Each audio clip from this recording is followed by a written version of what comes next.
Welcome to Channel 17, the Town of Colonie Government Channel.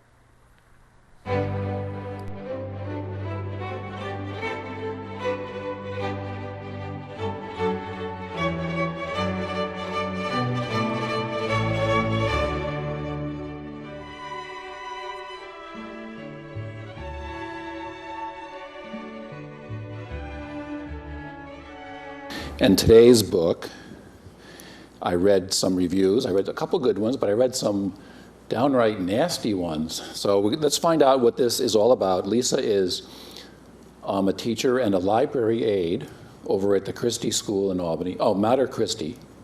And she's a former president of Mom's Club, the Albany chapter. So Lisa Witkowski, I think this is our first four-time book reviewer here. So cool. All right. She's on our list for all the time for books. So.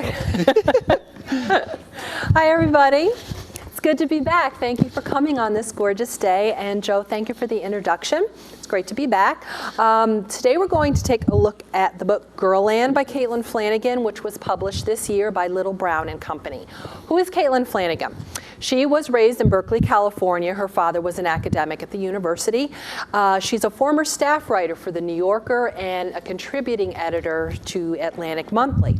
In 2006, she came out with a book called To Hell with All That, Loving and Loathing Our Inner Housewives, and you may recognize her name from that. She raised ire with her debut collection of essays because her theory and suggestion was that if women give up their careers and return home to take care of their kids and the husbands in the house, everyone is better off and everybody in the long run is happier. That may be the case. Yes, if you have no paid domestic help, it is easier to keep the house and raise the kids if the wife stays home, because then the house and the kids are her job, and it is a full-time job. However, what really steamed a lot of people's veggies about Caitlan Flanagan and her book is that she stayed at home and worked. She had a nanny, a housekeeper, and a personal assistant. Now, I mean, really, I would love that, but she was making a handsome living as a national level freelance writer with all this help. The nanny took her two boys to the park and fed them lunch and gave them their baths while she was in her home office on the computer. Another one of her suggestions with this book that really made people unhappy is that if a woman's husband wants to have sex, they should just give in and have it because it'll make him happy, and who knows, they might enjoy it.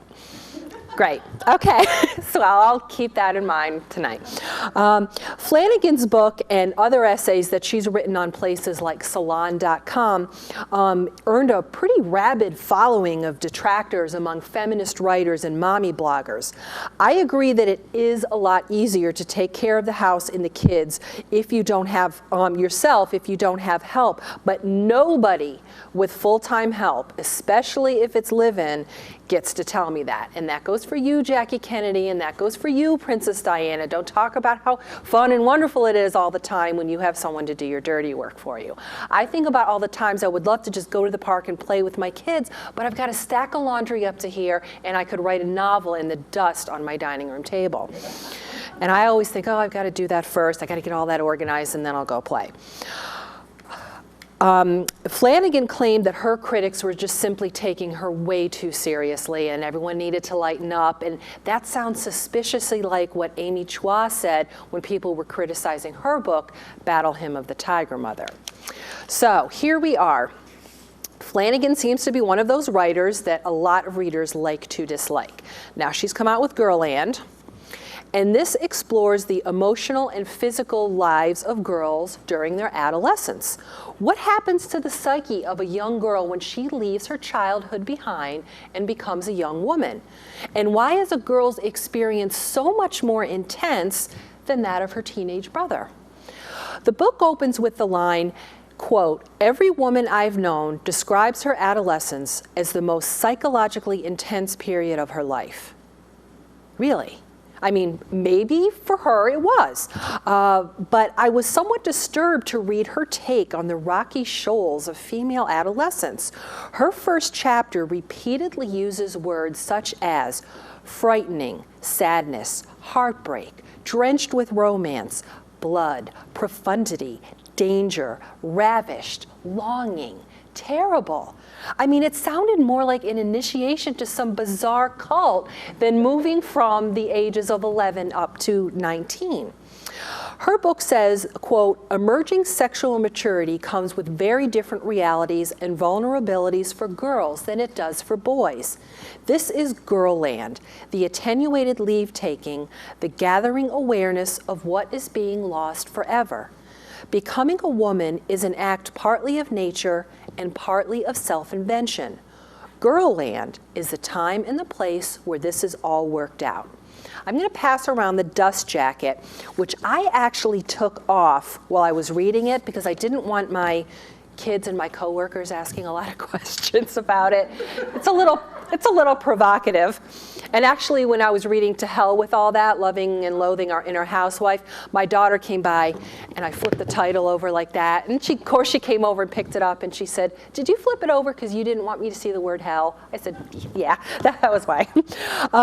Flanagan shares in her book that she was, in her words, an emotionally disturbed adolescent. She doesn't really expand on that too much. There is an incident that happened when she was a teenager, and I'll get into that a little more. But I have a feeling that in writing in such a depressing way about a girl's teenage years, she was trying to purge a lot of bad feelings from her own youth.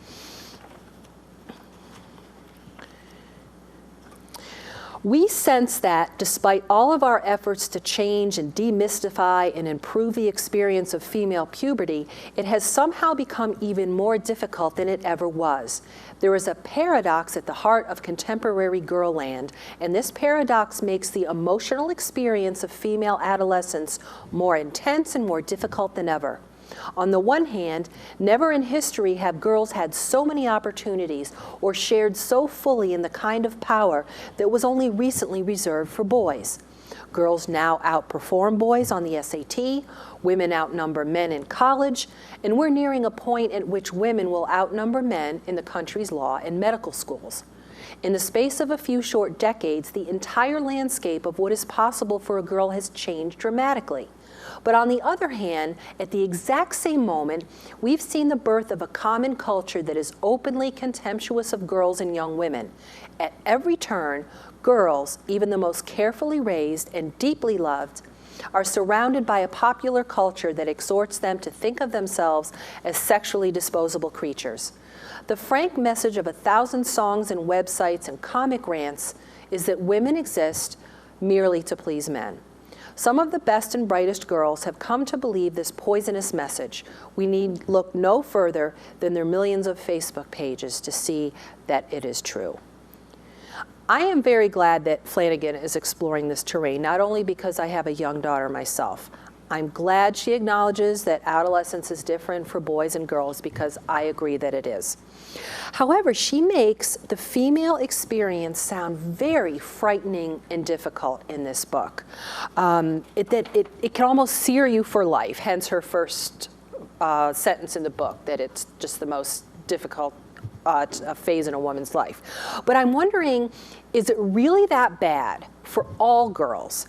Yes, it's a difficult time, as many grown women will attest, but so are many other phases in life, such as pregnancy and childbearing, being home with small children, raising your teenagers, navigating the career path, taking care of an elderly parent. There are a lot of really difficult and challenging phases in life. Is adolescence really the worst of it? Flanagan writes, my number one criticism about this book is that Flanagan writes way too much about her own adolescence in the 1970s and not nearly enough about what girls are doing today. And there has been a sea change in our society between then and now. The 1970s, that's just worlds removed from what kids are going through today. For example, she has a chapter devoted to diaries. She talks about her own diary keeping, and then she spends pages on Anne Frank, then very briefly mentions a recent little phenomenon called Facebook. Of course, there are girls who still write out their thoughts longhand in diaries. I'm sure there are. But most of them are trying out those ideas and thoughts and trying on new personas on Facebook. That's where it's at these days. And she really doesn't get into that very much. Flanagan's book is divided into essays on several different topics, and you could probably read each essay as a standalone. She covers dating, menstruation, diaries, sexual initiation, Proms, Moral Panics, and the Culture/Counterculture. Regarding dating, Flanagan said that since the advent of modernity, no changes have been more radical than those involving dating and courtship. For centuries, parents were very deeply involved in their daughters' romantic lives. A boy used to call on a girl, sit with her at home or the castle with her parents right there in the living room. Then in the 1920s, the advent of the car culture and the youth culture meant that kids could leave the home and go out for an unsupervised evening. She said, quote, "This gave middle-class girls a kind of power they never before had, but it also exposed them to dangers they had never before encountered." Okay. She says in her book, "The essential and inescapable paradox of dating is that while girls have just as much interest in it as boys, in fact, as we shall see, to a certain extent, girls invented the custom, they have far more at risk in going out alone with a member of the opposite sex. Much of the cultural conversation involving girls and dating has been a process of informing them about these dangers. Because Girlland is drenched in romance as well as in developing eros, the idea of being out with a boy is exciting and dreamy. But teens of the opposite sex enter those situations on unequal footing.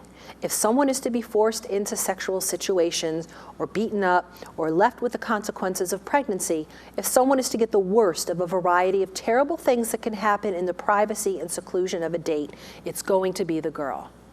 Now, I look forward to when my own daughter might be an early teen, and the thought of letting her go to the movies with a boy after I read this is really frightening. She has her own situation. I'll get into that in a second. Actually, we'll do that right now.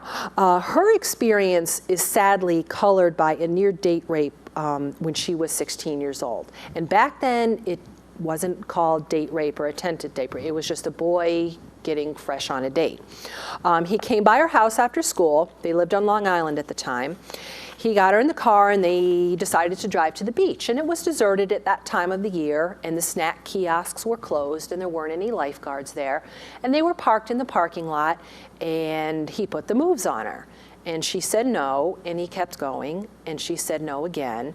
And she realized the one who wasn't getting the message was her. And she kicked and screamed, and finally he stopped. She says, now after so many years, this story doesn't seem like much. A 16-year-old girl who went out with a boy she didn't know well and who turned out to be a bore, but not a monster. He did stop after all. But I can't tell you how much the experience shamed and scared me, how much I felt it had been a reflection on me and my shortcomings. Deeply woven into my sense of the experience were the lessons I learned from an informal but relentless curriculum, one delivered by the girl culture I was growing up in. Teen magazines, romantic novels and movies, and television shows that I loved, as well as comments from adults and older girls. Embedded in all of that, never directly stated, but nonetheless very clear, were the twin notions that it was a girl's responsibility not to allow a date to get out of hand if she didn't want it to, and also that only a boy who didn't respect you would attempt to force you to do something against your will. I in no way mean to minimize what she went through or disrespect her feelings, but date rape or attempted date rape is not the be-all and end-all of American dating. And I think it's sad to say that in her book, and I think this really did sort of color her life and her feelings about men and about sexuality. It's not what dating is all about. It's a crime, an attempted crime, but it's not dating. And I think for her to equate the entire American teenage dating experience with this is wrong-headed. Yes, some boys are potential or actual date rapists, and that is extremely sad, but many more are not. Parents do need to warn their girls. They do need to tell them, keep your cell phone on you and keep it on, and don't go, parking in a deserted place. They need to know that. But do they need to be so frightened and so mistrustful of all boys? Where do you draw the line? How do you teach your daughter to be careful and aware, but also let her go and have fun? I think so many parents are asking that and aren't coming up with good answers. Flanagan isn't coming up with any good answers either. Flanagan's assailant actually did come to her a few years later when she was college age, and he apologized profusely and repeatedly. He still did what he did. It didn't excuse him, but at least he realized this serious error. And I'm glad she did get the apology, which she said she just kind of waved off with, okay, fine, thanks. But I think that terrible experience for her really colors her whole view of American female adolescence. One thing that she doesn't really talk about, she talks about date rape and dangers of pregnancy, but she doesn't talk about how American teens date now. Do they still go out on a date? Does a boy come in a car and pick the girl up and they go to get Chinese food and go to a movie? Does that happen? It seems more that there's just sort of a lot of general co-ed hanging out. The people hang out at someone's house, whether the parent is there or not. Or they go to a party in someone's basement, whether the parents are there or not. There's not a lot of structured formality anymore. But she touches on it only very briefly and doesn't really get into what are teenagers doing nowadays. She talks a lot about 17 magazine, which I actually loved growing up. I loved 17 magazine. My own life was a little more of Janice Ian's at 17 than what I saw in 17 magazine, but at least in the magazine I could dream of something nice. And back in the Stone Ages when I was in high school, every February they would have a special section devoted to planning a wedding. And even though I was in high school, I knew I wasn't going to get married for a while, but it was just kind of neat to dream about a wedding. And I liked, it wasn't as extensive as Brides magazine, but they had the dresses and the flowers, and it looked really nice, but they don't do that anymore. They do actually have articles about birth control and teen dating violence, which, you know, the information needs to be out there. The information needs to be out there. But again, where's the fun and the happiness? 17 magazine came out with its own etiquette book in 1963, which Flanagan treats as a cultural relic, and maybe it is. There's one tip on it about what to do if a boy tries to get fresh on a date. Quote, if one or both of you starts laughing or can be distracted, you can avoid the rather dull feminine response of scratching, screaming, and kicking. So just, if he tries to get his hand up your dress, kind of laugh it off. That's what you got to do. But I'm wondering, is this getting girls so nervous that if a boy who actually really likes a girl just tries to kiss her, does she have to whack him in the head? It's not, is it always this bleak? There's just a great deal of bleakness in this book, and I think it's very, very sad. In the section on diaries, she claims, or she says, that diaries require a retreat from the world and the quiet examination of one's interior life. So it's entirely consistent with some of the most profound female impulses to live deeply in one's emotions, to examine not just one's thoughts, but also one's feelings. A diary is a private, protected space to try on a new persona, and it is a declaration of self. Quote from her book, the teenager is entering new territory and her parents cannot accompany her on the journey. Mothers are desperate to be involved in this passage. They've made it themselves, of course, and they would do anything to steer their daughter the right way. It is frustrating beyond measure for them when a daughter screams, "You don't understand and you'll never understand." The mother stamps her foot in aggravation, but in this case the daughter is right. The mother doesn't understand. She merely remembers, and memory is separate from experience. Half the fights in a household containing a teenage girl are based on this simple truth. A daughter can take all of her new feelings, among them this strange new sense of separateness from her mother, to her diary.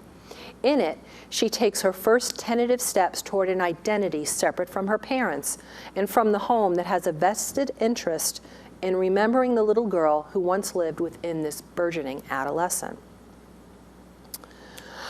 She has a lot of interesting things to say about diaries, which she calls the purview of girls, but she doesn't really explore why boys don't want to keep them, except to say that a boy would never rush home from his first sexual encounter and write it all down in his diary before he forgot about it.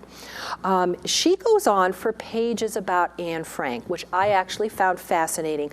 I love reading about Anne Frank. I have read her diary many times, but a Jewish teenager hiding in fear of her life from the Nazis in the 1940s is worlds apart from a modern-day American teenager who wants to separate emotionally from her mom and daydream about cute boys. Another thing that I hate it when critics say, Anne Frank was an ordinary teenager caught in extraordinary times. Anne Frank was not ordinary. Anne Frank was a genius.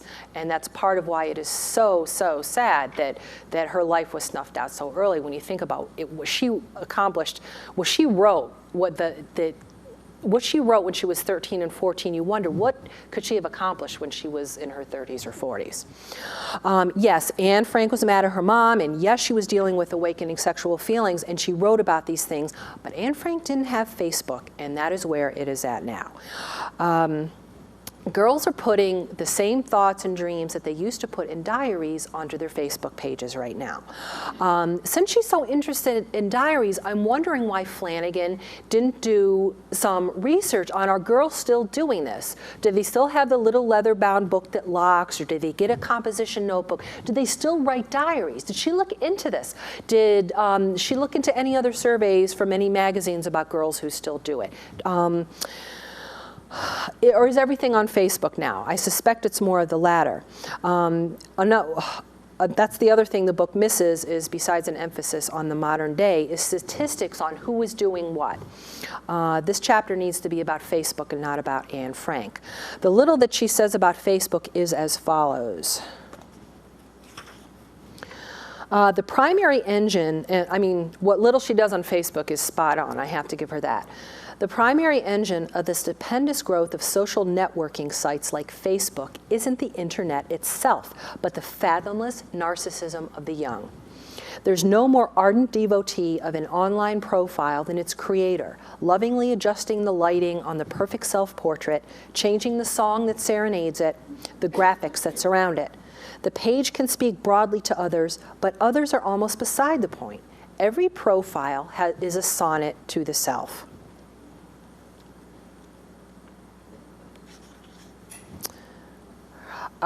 She talks about when she was in high school and girls her age were in high school, they used to be able to retreat to their bedrooms in quiet and just kind of think about their day and process what happened to them socially and emotionally. Now she's saying that the internet has changed all of that. Today's girls leave the hothouse environment of school and peers, retreat to their rooms, and instead of getting a break from the pressure, they re-enter it. The dramas of the day continue. The whispering campaigns and the gossip need to be constantly monitored. One of her few pieces of advice in this book is that parents would do a tremendous favor to their teenage daughters if they kept the computer out of the bedroom and really limited what a girl is doing on her BlackBerry or what have you. Because that's right, there is no break. You used to be able to come home, have a snack, do your homework, and maybe you'd call a couple friends, but it would be over. But now girls are spending hours on Facebook. A friend of mine who has teenage daughters says they come home from a dance at 11 o'clock or at midnight, and they're just spending till the wee hours on Facebook. Who wore what? Who said what to what? Does so-and-so have a crush? Are they going out? Into the night. Chapter on sexual initiation. Flanagan is at her most interesting when she explores the history of social trends, I think because she's quoting from other more serious sources. She quotes the 1904 book, and I was amazed that it was written in 1904. The book was called Adolescence, and a physician stated that, quote, being a teenager is, in some respects, an unnatural act. It is an imposition of culture on biology. It is continuing to be a child when your own body is telling you otherwise. And I thought that was amazingly refreshing considering it was written about 100 years ago. Flanagan makes a crucial mistake in this chapter in assuming that all American teenagers are sexually active. According to various statistics, I think 50% seems to be an average number of teenagers who are sexually active in high school. That means another 50% are not. As for my own kids, I'm laying down the law in public right now. No adolescent in my house is having sex. I don't know how I'm going to enforce that, but it seems to me that it's something you're physically ready to do, but not emotionally ready to do. Flanagan breaks this chapter into 4 key examples of a girl's sexual initiation. You ready for this?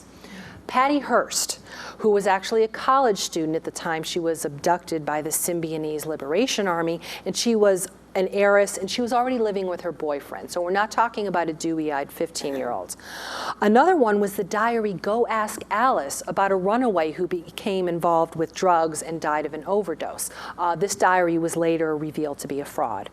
The other example was a book about Tammy Bella. I don't know if that name is ringing a bell for anyone. Her parents were academics, 4 lovely daughters, one of whom was incredibly emotionally needy, possibly a nymphomaniac, and just had an incredibly active and bizarre sex life at a very young age. So this is what she offers us in terms of examples of a girl's sexual initiation. Again, a lot of bleakness, a lot of darkness.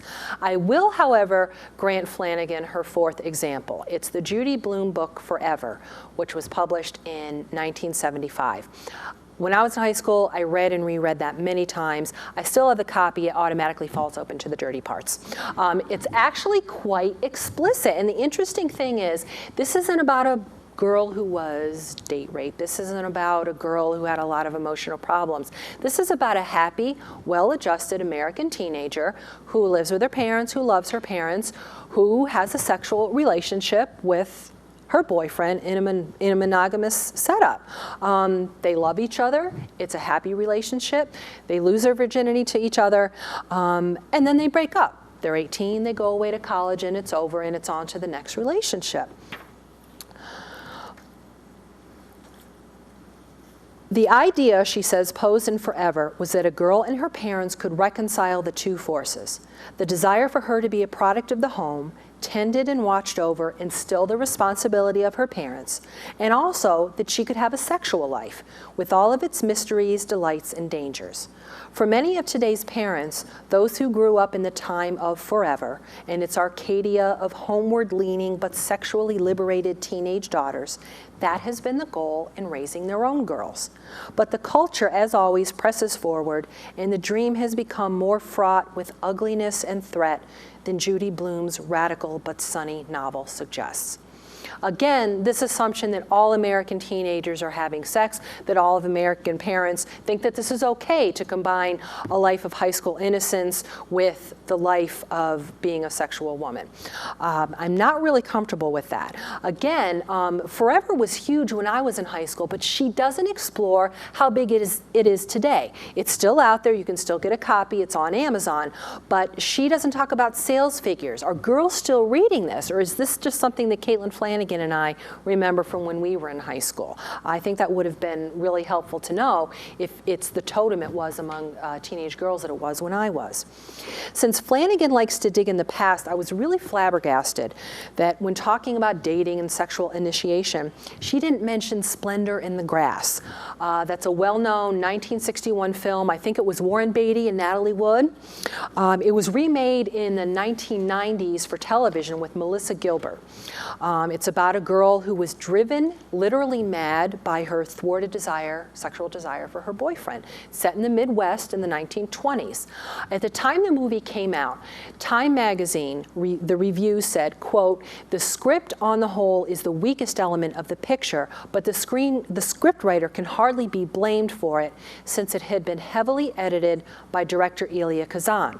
Kazan himself called the film, quote, "a relatively simple story of adolescent love and frustration that has been jargoned up and chaptered out till it sounds like an angry psycho-sociological monograph describing the sexual mores of the heartless heartland."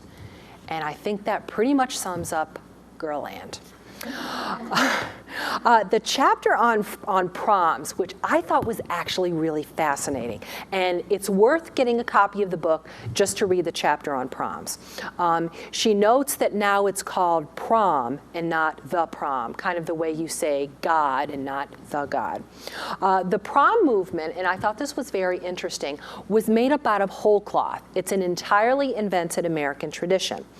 Parents and high school faculty in the 1930s took their cue from the extravagant coming out parties of debutantes like Brenda Frazier, Barbara Hutton, and Doris Duke.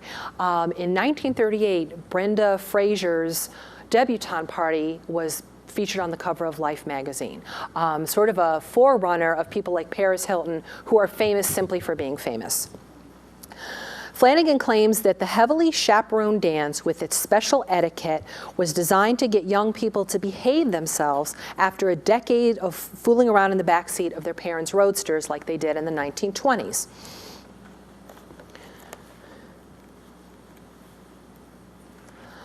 Chaperoned, planned, reactionary, and heavily reliant upon the involvement of adults, proms may have represented a step backward in terms of the liberation of girls. But the culture always moves forward as well, and this is true even with the invention of proms. No matter how reactionary they may be, proms nonetheless represent one of the most dominant forces of girls' lives in the 20th century, the weakening of the influence of parents and family over girls, and the growing power of peers and community to shape her life and expectations. So what about prom today? This is one of the sections where she actually explores what's going on in the present time. But again, it's tales from the dark side. If I were an editor, I actually would have scrapped this idea and just told her to write up something really well researched about proms and shop it around to a magazine. Let's see. Prom. What is prom about today? It's not about the prom, it's about the after party. Held in hotel ballrooms or fancy catering halls, elaborately decorated and carefully chaperoned by the most popular teachers, the reigning emotion is not one of unbearable excitement at participating in one of life's golden moments. In fact, despite the good music, the big dance floor, the ample buffet table, and the years of anticipation that have funneled down into long months of intense preparation, the emotion is one of boredom. It builds and builds throughout the night. Whatever spasm of excitement may have existed, by the time the clock finally ticks down the last seconds of the event, the kids are often lined up at the exits, which are blocked by teachers, and they're screaming, over, over, over. The proms, you see, are on lockdown now. The kids can no longer be trusted for a minute. Prom night has become an interlude of so much bad behavior, drugs and alcohol and wild sex, that the only way for school administrators to ensure that none of it happens on their watch is to make sure the kids arrive at a certain time and leave at a certain time and police them every moment in between. All right, my kids aren't going to any proms now. She says that it is now a $3 billion a year industry, which I believe. My mom said that when she went to prom in the 1950s, my mom will kill me for revealing that date, you wore a nice dress with a tulle skirt. It was held at the high school gym, which was decorated with balloons and crepe paper. And the boy came in his dad's car, which he had washed and spruced up. And you went, and there was buffet and cake and punch, and you danced. And then you went home at 11 o'clock. And the fact that you got to stay out till 11 o'clock was a big treat. Not now. The girls still plan the dance, Flanagan says. They do the linens and the favors and the flowers and the invitations, but the boys plan the after party. She's claiming we're talking about hotel rooms, warehouse parties, resorts, and camps where kids go and party until the break of dawn, sometimes even staying all weekend if their prom started on a Friday night. She also talks about party themes like pimps and hoes seems to be a popular one. One thing, let's see, the number one thing that amazes all of us year after year, says the dean of students at a private school in Los Angeles, is the way parents will let these kids do absolutely anything on prom night. They will not, and I mean will not, stop their kids from doing any stupid, dangerous thing they want. Again, Flanagan is assuming that everyone is doing this. And yes, I'm sure there are proms like this. I'm sure there are kids like this. But what percentage? How many people are doing this? Is it just the rich kids in places like Los Angeles and Manhattan, or is it happening in the heartland too? I'm thinking at a Christian high school in Nebraska, they're probably not having an after party with a pimps and hoes theme that lasts until 6 in the morning when everybody goes out to a breakfast to work off the hangover. A friend of mine, her son went to prom last year, and they had something in the school gym that started at midnight, and it was videos, pick up basketball, pizza, soda, that kind of thing. So there was some place for the kids to go that was pretty innocent and had adult supervision. So again, I'm not using my friend's experience as the be-all and end-all either, but she's just assuming that the worst she sees is how it is for the nation. Conclusions. After her rove down memory lane, Flanagan does offer us a very short epilogue at the end with a few suggestions for parents of teenage girls. This section provides at least some more meat than the rest of it does and offers some suggestions that I think are kind of helpful. And again, along with the prom chapter, this is a place I would love to have seen her expand upon. She suggests that parents, apparently she wants to give everybody a heart attack, is to go online and take a look at the pornography that is available online. Just Google porno and have some fun and see what's out there. She says that you need to know what your daughter's male classmates are looking at on a regular basis. One thing that I would like to point out is that internet pornography, it's not the equivalent of having a copy of Playboy stuffed between your mattresses. The stuff in Playboy is high art compared to some of the pornography that is out on the internet. You can get anything on the internet. You can get fetishism, you can get S&M, you can get bondage, and it's all out there for your 13-year-old boy to look at. He doesn't even have to walk down to the drugstore and embarrass himself handing over $5 for a copy of Playboy. So she's saying, you know, scare yourself, prepare yourself, know what's out there. She also suggests, and I think this is a good idea, make her bedroom an internet-free zone. She doesn't need to be up there by herself on Facebook for 3 hours every night, keeping the gossip mill going. Also, get her father involved in her dating life.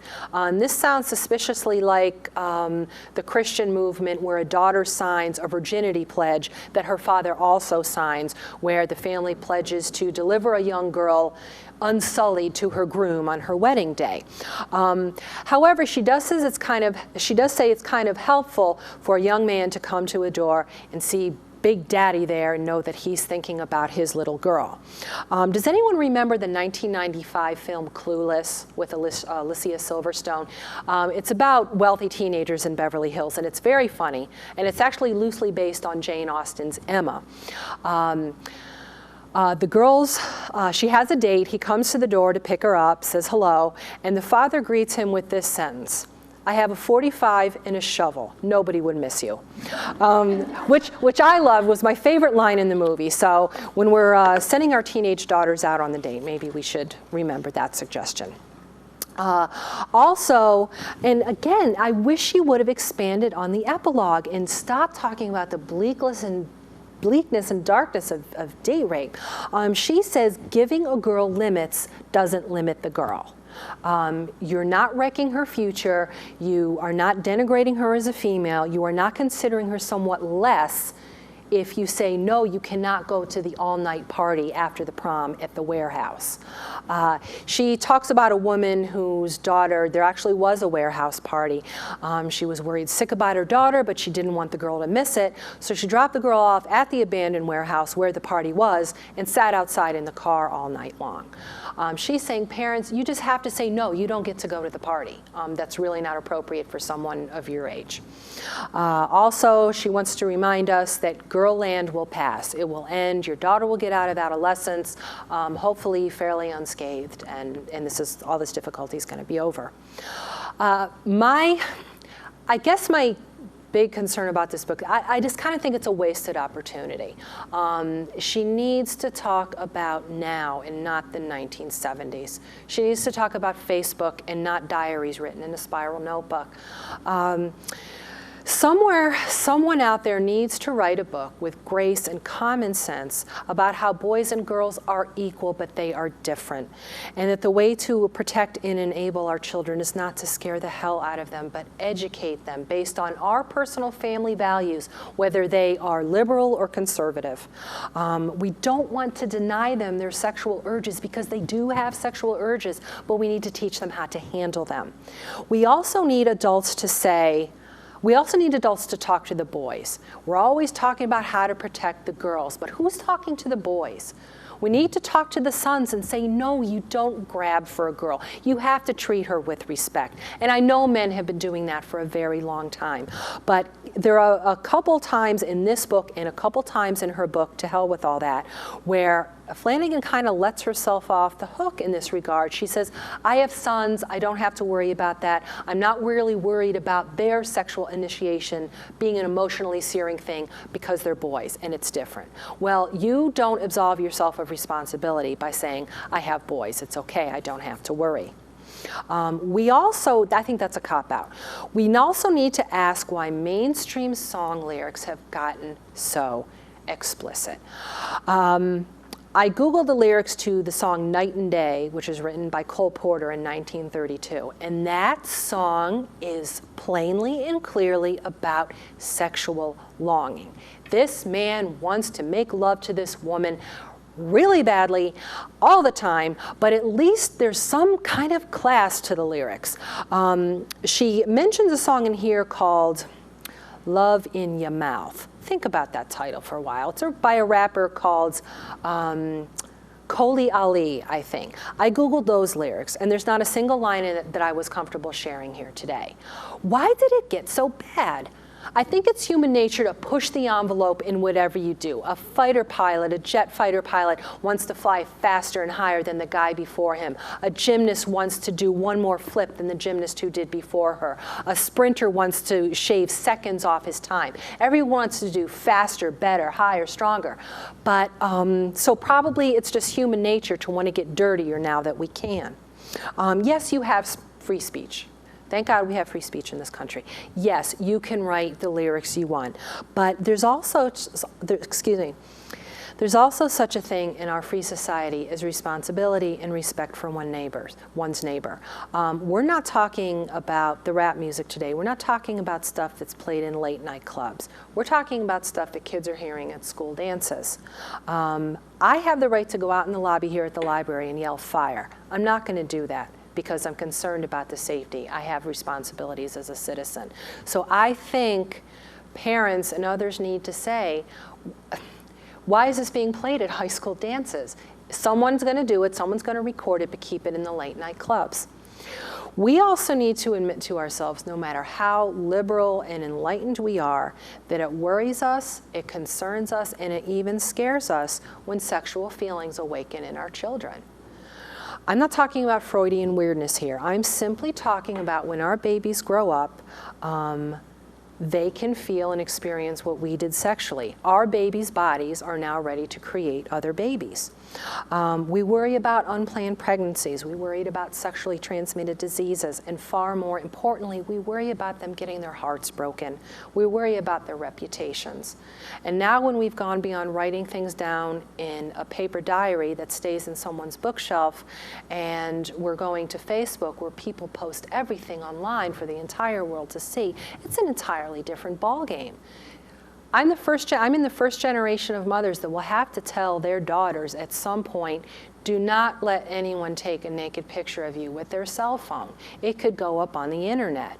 And the lacrosse player that you broke up with is going to share it with the entire team once he's broken up with you. And I think that is very, very sad. The etiquette is lagging so far behind the technology that our heads are in a whirl. But Flanagan's not really talking about this. She's back in Patty Hearst land. Anna Quinlan, the Pulitzer Prize winning columnist, has a collection of essays on these very topics. It's called Living Out Loud, and it came out in 1988. However, so much much of it is still relevant today. I'm agreeing with her more, not because she has a more liberal viewpoint than Caitlan Flanagan, but because she is a far more graceful and understanding writer. In it, she has an essay about sex education and how she feels it is very important for people in a health class or other scientific setting to learn about the mechanics and the basis of it, but they also need it supplemented with the values from their moms and dads. One girl told me the funniest thing about her boyfriend, a real original thinker. They couldn't use condoms because it was like taking a shower with a raincoat on. She was a smart girl and pretty, and I wanted to tell her that it sounded like she was sleeping with a jerk who didn't deserve her. But that's the kind of basic fact of life that must be taught not in the classroom, not by a stranger, but at home by the family. It is this that finally I will try to teach my sons about sex. And after I've explained fertile periods and birth control and all the other mechanics that are important to understand, but never really go to the heart of the matter. And that is, I believe I will say that when you sleep with someone, you take off a lot more than your clothes. Thank you very much for coming today. Any questions or comments about Any questions or comments about the book? Yes. Does she have a chapter section on how birth control changed everything? She alludes to it. That really changed the whole ballgame. It did tremendously. That became so available. Before, one thing she does touch on briefly is she will at least acknowledge that teenage girls have sexual urges too. It's not all about the boys. Girls feel it too. But there was always that fear of pregnancy out of wedlock that kept the girls keeping the boys in line. And she does say that once the pill came out, everyone was off to the races. That it's important things like that, those cultural milestones like the introduction of birth control, sex education in the schools, parents being more open with their kids about sex education and not just saying your husband will teach you everything you need to know on your wedding night. She just sort of touches on that really briefly but doesn't explore how girls today just grow up taking that for granted. She does talk about that, but again, that's what's missing from this book. Yes? She didn't seem to do any research. No, I think why would anybody want to read that book? I think there's so little to back it up. I'm picturing her pouring a glass of wine, sitting down at her computer and just writing what comes to mind. And she certainly has the right to do that. I think a better writer would have made a more understanding piece, but she's not bringing anything else in. Are girls still keeping diaries? How do they do it? Do they do it in Microsoft Word on their computer? Are they writing it out longhand? Does everything go on Facebook? Are people still reading that Judy Blume book Forever? Are people still reading Are You There, God? It's Me, Margaret? They're still out there. The covers are different. But where's the research? She does occasionally, like when she quotes that 1904 book, Adolescence, or she quotes another book, The Rise and Fall of the American Teenager. That's when it starts getting good. That's the me. I want factoids. I want statistics. Who's doing what? Or she's just assuming that everybody's out there having sex and going to pimps and hoes parties, but that's not the case. This is a frightened woman making vast assumptions about all American teenagers. And teenagers are doing some wonderful stuff out there. There's volunteer work, they're doing service things that's expected now in high schools, but we're not seeing a whole lot that's complimentary about teenagers, especially teenage boys. Yes? Lisa, I don't read teenagers' Facebooks, but how is the Facebook for a 15-year-old girl like the diary that I wrote and my mother wrote that no one else really sees? But if you put things on Facebook, other people can usually look at it. So the gossipy things. There's probably more of an emphasis on the gossip than there is about, as Anne Frank said, the unbosoming of teenage girls. From what I understand, you need to be at least 13 to have a Facebook page, but I know a lot of parents sign their kids up younger than that. A lot of it is discussing who's doing what, who said what to whom. It's a lot of the stuff that used to happen on the telephone when we were in school. It's now on Facebook. A lot of times, I understand there's a lot of kids coming home from school. Today was the worst day ever. I hate that this happened. He's not talking to me anymore. I thought we were best friends. And they're texting each other too.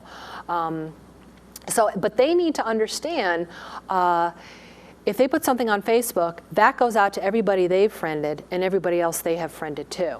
I actually got off Facebook because I would get comments from friends, and then there'd be stuff about like the friends of theirs that I didn't even know. And I'm like, I don't know these people. I don't care what they say. And it got incredibly boring. I was weeding through stuff that other people that I didn't even know were writing. But girls need to understand that when they post something for their 5 friends to see, those 5 friends, whatever their friends were, they see it too. So it gets around the school and it gets to other schools.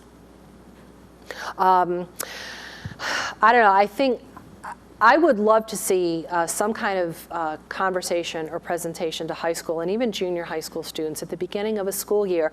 This is how Facebook works. This is what you need to keep in mind when you post something on it. There's someone else who said in a magazine recently that if your teenage son or daughter will not friend you on Facebook, then you don't let them on Facebook. You don't let them on it. You don't let them go on the internet and write anything they want for everyone in their high school class to see. Yes? In fact, now when you get hired, they can take all that information. Yeah. Yep. And they're warning the kids that, Yep. they're really destroying the future. They are. I mean, don't take a picture of yourself pole dancing on spring break, because when you run for Congress in 25 years, someone's going to find it, and it's going to be in the newspaper. And I think kids just live, a lot of them just live in the moment. They're happy. Your body looks the best it's ever going to look, and you're proud of it, and you take these pictures, but they stick around. This isn't a Polaroid that someone has in their dresser drawer. It's out there forever. And I think a lot of kids do not realize that, including some snarky comment they made about a classmate that then gets around the school, and the poor girl's feelings are crushed. Bullying is taken on just really frightening proportions now, because it isn't just someone shoving someone into a locker. They can say some horrible things and it gets around the school. Anything else? Well, thanks, Lisa. Thank you so much for coming today. You guys were great. Thank you.